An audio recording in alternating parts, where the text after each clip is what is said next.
첫째 날 실패한 선교사. 예, 실패한 선교사. 선교사가 선교지에서 실패하면 참 실망이 많이 들 것 예, 같은데요. 실망이 정말 많겠죠. 실패한 선교사. 이 마가의 이야기입니다. 이 마가는 다른 복음서자들처럼 자신의 이름을 기록에 언급하지 않습니다. 그런데 이 마가복음에 나오는 사건들이 일어났을 때에 이 마가는 이 나이가 어린 이 소년이었습니다. 그런데 어떻게 이걸 기록하고 그것을 알 수 있었을까요? 그는 이제 사도 베드로와의 친밀한 관계를 통해서 이 사건들을 사도 베드로를 통해서 배웠을 가능성이 높다는 것입니다. 그래서 사도 베드로가 마가를 무엇이라고 표현했다고요? 아들이요. 예, 아들이라고 표현했다는 것입니다. 그래서 마가의 이름은 사도행전 12장 12절에 처음으로 언급이 되는데 우리 한번 다 같이 보겠습니다. 사도행전 12장 12절. 깨닫고 마가라 하는 요한의 어머니 마리아의 집에 가니 여러 사람이 거기에 모여 기도하고 있더라. 예, 이 어머니 마리아의 어머니 얘기를 하는데 이 어머니가 이 마가라가 하는 요한의 어머니라는 것이에요. 그 집에 사람들이 모여서 기도하고 있다는 것이에요. 요한 마가의 어머니의 말을 하면서 요한 마가를 언급을 하고 있습니다. 이 배경을 보면 여러분이 다 아시겠지만 베드로가 감옥에 갇혔을 때 천사가 나타나서 빨리 이 옥의 모든 셋을 풀어주고 이제 나가라고 그러죠. 그때 사람들이 베드로가 빨리 나올 수 있도록 기도하는 집이 있었죠. 그 기도했던 그 집이 오늘 이 마가복음을 기록한 마가 어머니의 집에서 사람들이 모여서 기도했다는 것이에요. 그러니까 많은 사람들이 모여서 그렇게 기도했을 때 했을 그 집을 제공했을 그 배경을 보면 이 마가의 집은 어떻게 했을 것이다. 좀 부유했나 예, 봐요. 부유한 가정에서 살았다는 것을 추측할 수 있겠습니다.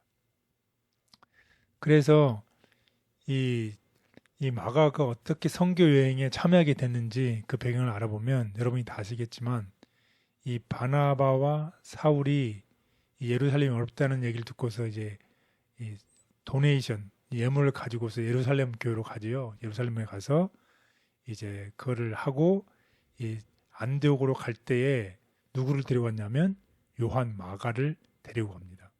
그때에 이 마가가 특별히 유명했던 그 바나바와 사울과 함께 1차 선교 여행을 같이 떠나게 되죠.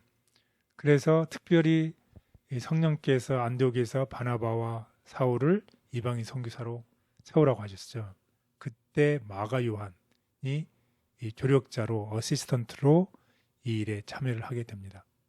그런데 참 불행하게도 그 선교지에서의 그 삶이 그 선교사의 삶이 힘들어지고 또 그 익숙해지지 않은 이 마가는 이 힘들 일이 생기자 어떻게 했어요? 이 불행하게도 예루살렘으로 돌아오기를 결심하고 예루살렘으로 돌아가 버립니다. 그런 이 배경이 있습니다. 그래서 여기에 대해서 우리 한번 성경을 통해서 확인을 해보도록 하겠습니다. 이 마가 요한이 어떻게 바나바와 바울과 어떤 관계를 가졌고 또 어떤 일이 났는지 우리 사도행전을 통해서 알아보도록 하겠습니다. 사도행전 13장 1절에서 5절. 13절. 안디옥 교회의 선지자들과 교사들이 있으니 곧 바나바와 니게르라나 하는 시므온과 구레네 사람 루기오와 분봉한 헤롯의 젖동생 마나엔과 및 사울이라. 주를 섬겨 금식할 때 성령이 이르시되 내가 불러 시키는 일을 위하여 바나바와 사울을 따로 세우라 하시니 이에 금식하여 기도하고 두 사람에게 안수하여 보내니라. 두 사람이 성령의 보내심을 받아 실루기아에 내려가 거기서 배 타고 구브로에 가서 살라미에 이르러 하나님의 말씀을 유대인의 여러 회당에서 전할세 요한을 수행원으로 두었더라. 바울과 동행하는 사람들이 바보에서 배 타고 밤빌리아에 있는 버가에 이르니 요한은 그들에게서 떠나 예루살렘으로 돌아가고. 네, 여기에 보면 이제 등장인물이 나오죠. 누가 나오나요? 바나바, 사울, 바울, 그리고 요한이 이제 요한 마가를 얘기하는데 이 세 사람이 나오죠. 세 사람이 이제 얘기를 하면서 결국 같이 동행했던 이 마가 요한이 어떻게 밤빌리에 있는 버가에 이르렀는데 요한은 그들이 누굽니까?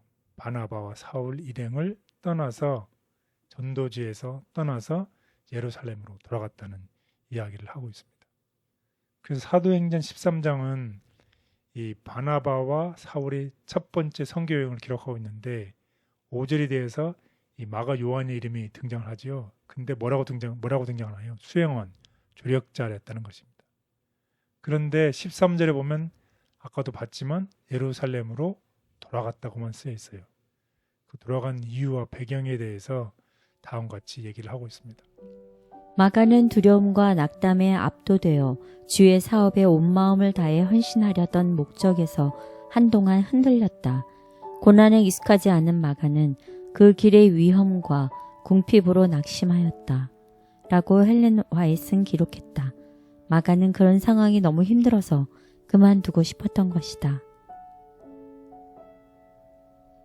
마가복음의 저자로 여겨지는 마가는 사도행전에 그 이름이 등장하지만 특별한 설명 없이 선교 활동의 위험과 고난으로 중대에 포기한 선교사로 묘사된다. 낙심하여 돌아간 마가. 마가는 그 길의 위험과 궁핍으로 낙심하였다. 그는 좋은 환경 아래서는 성공적으로 일하였으나 흔히 개척자들이 당하는 반대와 위험 가운데서 훌륭한 십자가의 군병으로 고난을 견디는 데는 실패하였다. 그는 위험한 박해와 반대를 용감한 마음으로 맞아야 할 것을 배워야 하였다. 사도들이 앞으로 나아갈 때 마가는 더 큰 어려움을 우려하고 겁이 나서 용기를 완전히 잃어버려 앞으로 나아갈 것을 거절하고 예루살렘으로 돌아갔다. 주님, 저도 마가처럼 지치고 낙심하여 때로는 도망가려고 하고 뒤로 물러서고 싶을 때도 있습니다. 뒤로 물러가게 하는 마귀의 시험에서 도와주옵소서. 부끄럽고 연약한 저를 붙잡아 주셔서 하나님 편에 굳게 설 수 있도록 인도하옵소서. 예수님의 이름으로 기도드렸습니다. 아멘.